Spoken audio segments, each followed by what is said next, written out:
SoIN. This is SoIN, and I'm Angie Fenton. Thanks for joining us this morning. Today, we're taking a trip through downtown New Albany to take a look at local businesses you're not going to want to miss out on. What's the defining dish for Ready, Set, Prep? I think 9.5 times out of 10, when you come here for lunch, people are going to get our taco bowl. Oh, you're not kidding. Rick House is where bourbon barrels go to age. We use bourbon barrels in our food. You know, this is paying homage to, you know, kind of the culture here. When people walk through the door of the wine shop, what do you want them to immediately feel? That they belong here. Wine has always been something that people congregate around and commiserate with, and that's the space that this should be.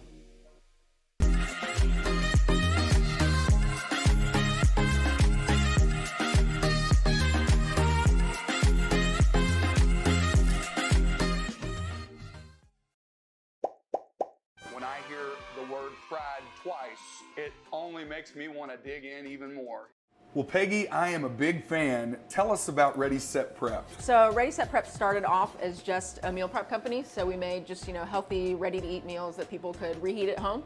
Right. And it's kind of snowballed into something bigger. With our brick and mortar, we do lunch service. And it honestly, you know, lunch service was originally just, you know, kind of an added bonus for us, but it's actually matching our meal prep that used to just carry our business along.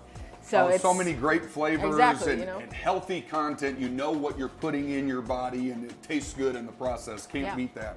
For sure. So tell us, what would be the defining dish for Ready, Set, Prep? We want to try some food today. For we want to sure. show you folks Yes. at home. What's the defining dish for Ready, Set, Prep? I think 9.5 times out of 10, when you come here for lunch, people are going to get our taco bowl. And it's really one of those things that, yes, it comes a standard way, but you can really have it however you want. Have it your way right here at Yes, Ready, Set, Prep. exactly. Love that. So it has steamed rice, ground beef, cheddar cheese, romaine lettuce, pico, and chipotle aioli and avocado. So let's go all in on this. Okay. I want the full treatment. For sure. But yes, let's get into the taco bowl. So excited about this. All right. All right, so we are cooking the ground beef, seasoned ground beef for our taco bowl. Smells very good. One thing I love about Ready, Set, Prep, a lot of local ingredients, fresh ingredients, macronutrient counts. You're going to know your calorie count on all of your all of the food here at Ready, Set, Prep. So all you health nuts out here, you've got the best of both worlds. Healthy food and delicious. Yep, everything's listed on our website, so including all of the ingredients in all of our meals, so you kind of, it's full transparency. You know what you're getting and how we need to modify it if there's stuff that you can't have. Absolutely, absolutely love it. Smells great. There is that. I'll pull this rice out. All right, we got our white rice for our bowl, taco bowl. I bet you go through quite a bit of rice here at Ready, We Set, do. Prep. There's a lot of rice in a lot of our dishes, and you know, I grew up eating rice. That was my carb of choice. So It's a good one. yeah. It's a good one. A little lower calorie than that pesky pasta. And there all right, we'll get our corn. All right, sizzling the corn on the stove, black beans being added. It's my type of meal here. Yeah, I don't think there's very many people I know that don't like a taco. Yeah, so if we can take the extra carbs out of it with those tortillas and put it right Exactly. into the bowl, yeah, even better. So we got a little cheddar cheese Okay. and some fresh cut romaine here. Okay. There we got our black beans and corn. Black beans, corn, seasoned ground beef, cheese, romaine over rice. And we do fresh cut pico. Oh, love it. So, Gotta have my do a little bit pico. of that. And do some avocado. Okay, fresh cut avocado, chef. All right. Pray this one's green, yeah. Perfect. All right. I can tell you've messed with avocado a time or two. yes. Looks beautiful. We go through a lot of avocados too. I'm sure. Get So that good there's fat. that, and then this is probably what makes it, is this chipotle aioli. The secret we sauce. make that too ourselves. So Chipotle aioli. So Yummy. it's a little bit spicy, not too spicy. So, and then we just make it real pretty with some cilantro microgreens. Ooh, We get this from a local microgreen farmer. So. love that. Shopping local, nice presentation, so yeah, beautiful you know? looking meal. And now we just dig in. Yes. Oh yes. my! And I'll tell you, you folks at home, one of the beautiful parts about Ready Set Prep is if you are on the go and you're looking for a nice health option, you can get your meals very quickly here at Ready Set Prep. They're burning and turning meals in 5 minutes. So. And if you can't just come like in, that. we're part of DoorDash, Uber Eats, Grubhub, so you don't even have to come to us. Order it. They'll send it to the house. Love it. All right. Well, let's dig into this bad boy. All right. Thank you. Just a spoon there. All right. I'm gonna try to get a little bit of everything Yes, here. for sure. See this at home. Little avocado, some of that pico, some of the rice, and greens. Here we go. Angie's gonna be Don't on worry me if I yourself. take too big of a bite here. So. Oh, you're not kidding. That chipotle aioli is delicious. It's just the right amount of spice. Oh man, Tie it all together. so much flavor. It's so fresh. I got chipotle aioli pouring out of my mouth here. It's so good. I love the avocado. Really balances the ground beef. Oh, I'm a huge fan. If you haven't been to Ready Set Prep yet, I promise you're missing out. Get one of these taco bowls. It might just change your life. Thank you so much, Peggy. This was Yeah, amazing. thanks for having me. I'm going back in. Holy smokes, no, I mean that. If you love good barbecue, whether it's Texas or Carolina, you're gonna wanna check out the Rick House. We did. Take a look.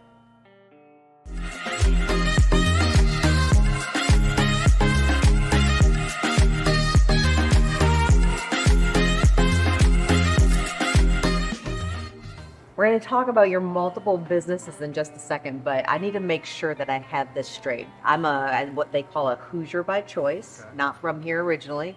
And now, I mean, SoIN, Southern Indiana is everything to me.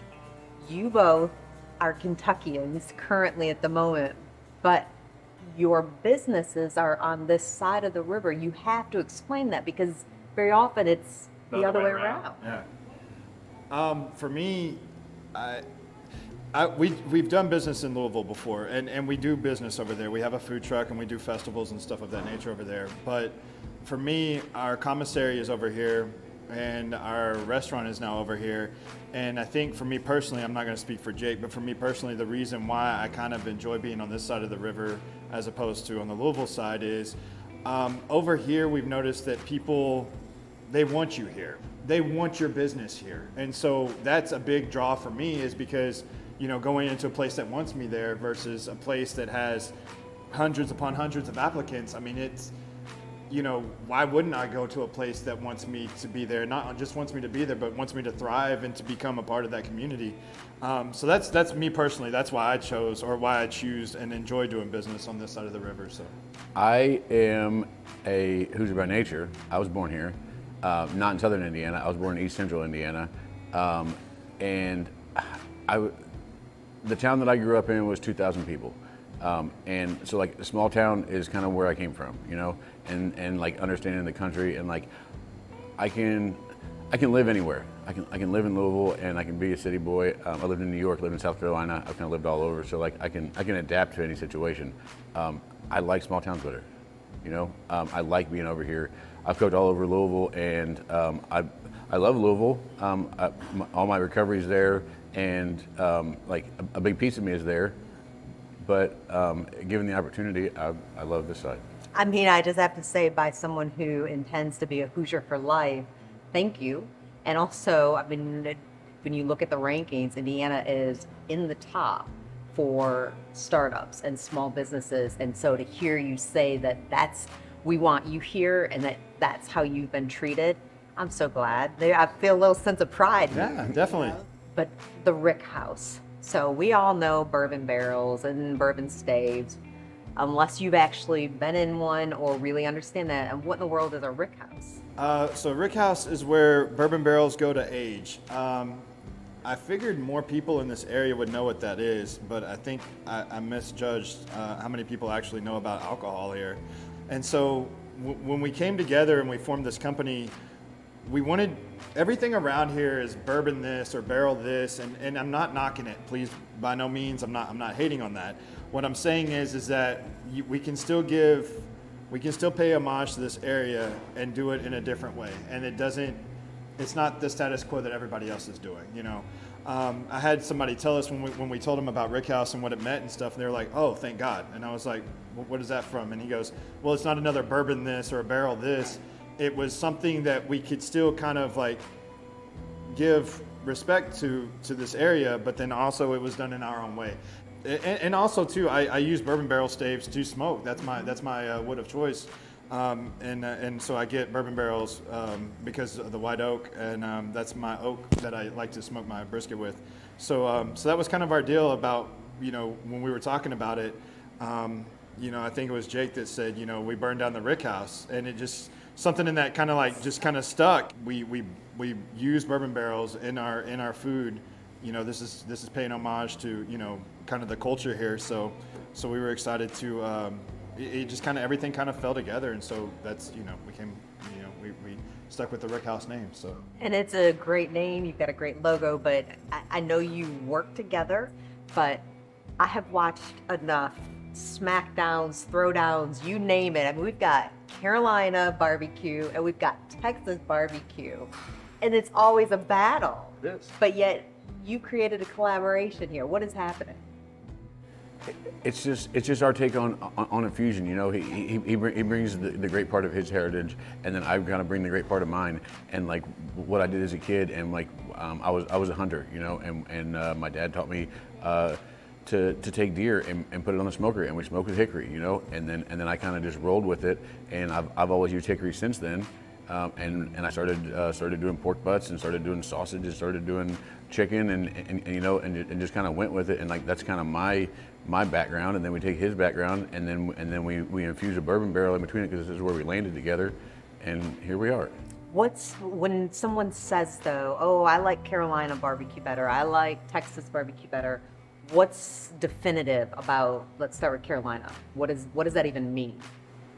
I think, you know, the smoked meats play a role, but then I think specifically the like a mustard-based barbecue sauce, you know, kind of ties it all together. And then like to make ours a little different, we did mustard bourbon barbecue sauce, because why not? I mean, yeah, why not? Yeah. I guess from Texas, it's kind of weird to say what's a definitive Texas-style barbecue, because even within Texas, there's regions that do things differently. I'm a Central Texas guy, so for us, it was always post oak. We have an abundance of beef, so that's what you learn how to make. And I might not be as well versed. It's not that I can't smoke other things, it's that I wanted to make sure that I could knock out brisket at any point in time, which is one of the harder meats to do, but I didn't want to deviate from that until I had it down pat, and until I could replicate the process, and until I could get the same quality every day and day in and day out. So now that I've got that figured out, you know, I can kind of play around with other smokes and stuff of that nature. But, you know, even within our smoking styles, like I run a little bit hotter temperature than Jake does. He does more of a cold smoke, and I do a little bit more heat into mine. Main purposes is, you know, I'm trying to put a bark onto the brisket so I can seal the juices and stuff inside. Whereas he's just trying to get the smoke infused in there, and then we can finish it off on whatever heat source we decide to do later. But, you know, what we do is, like, we just try to put our best foot forward, make sure our product speaks for itself, do an immaculate job, you know, over deliver and under promise, you know, stuff of those natures is how we do business. But, you know, it's just, it's been an interesting, really big learning year for us this year, because of seeing the recession in real time, and knowing that people do have options. And you know, I mean, you know, a thing that we often talk about is like what separates us from every other barbecue place that's in this area. You know, I mean, it's not like we're unique. It's not like we're doing it in a way that other people haven't done it before. What's the one thing that we can do to set ourselves out apart from City or Mission or whoever else that you go to, Feast, no matter who the barbecue person is, what sets us apart from them, or why should people come and choose us over these people?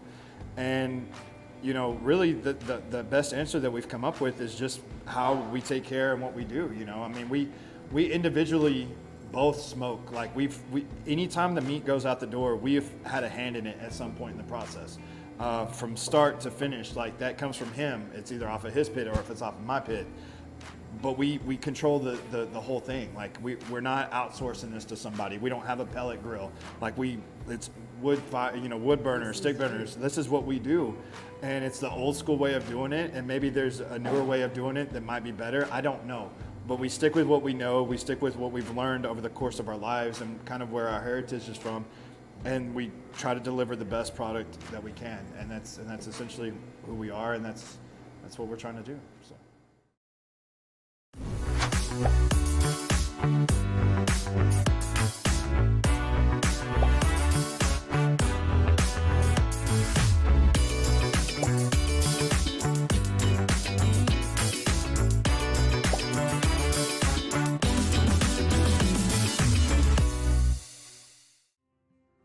There's a special place in New Albany called Wine Shop.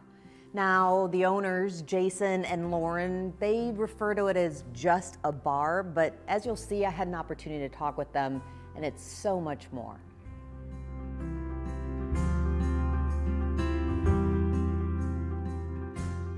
Lauren and Jason, you have I think a great story, located downtown New Albany, open over a year. So let's start at the beginning. First, how did you become partners?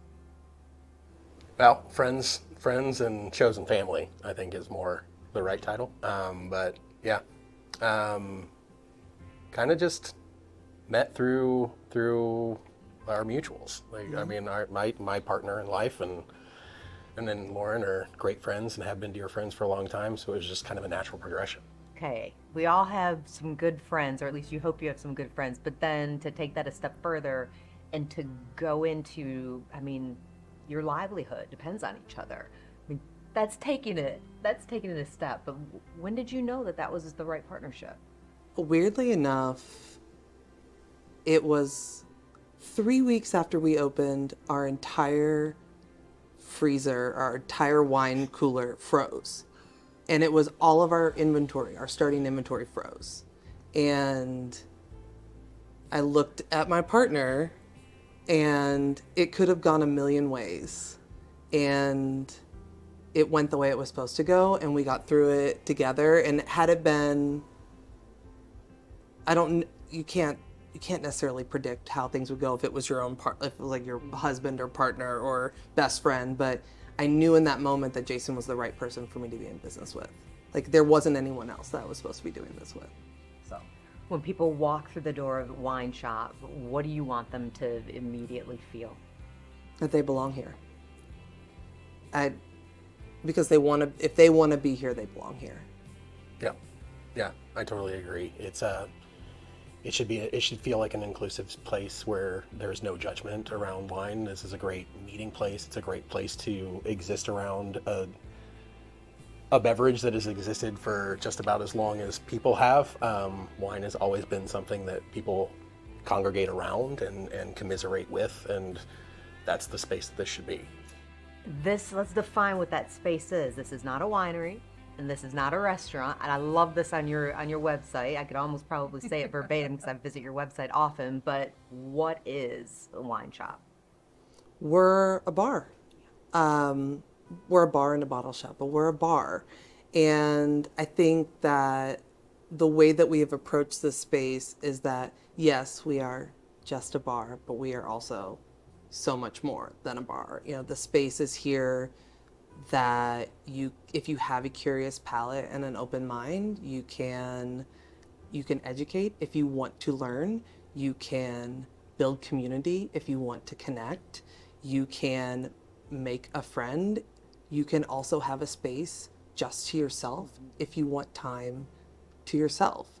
And it's kind of a choose your own adventure based off how you feel.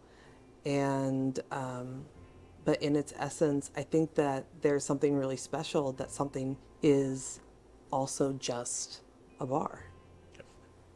It's funny you say just a bar, and there, yes, on one hand, that's a place that it's comfortable, but it is so much more, and I share this a lot. I'm sober by choice. I always say I got sober because I wanted a better life. I'm also pre-diabetic, and so all of those things come into play, and so very often, I mean, people don't invite me out they don't invite me out until I had friends who came here and said, you need to come here because there's truly something for everyone. Non-alcoholic beverages, and I'm not talking about just ordering, a generic soda.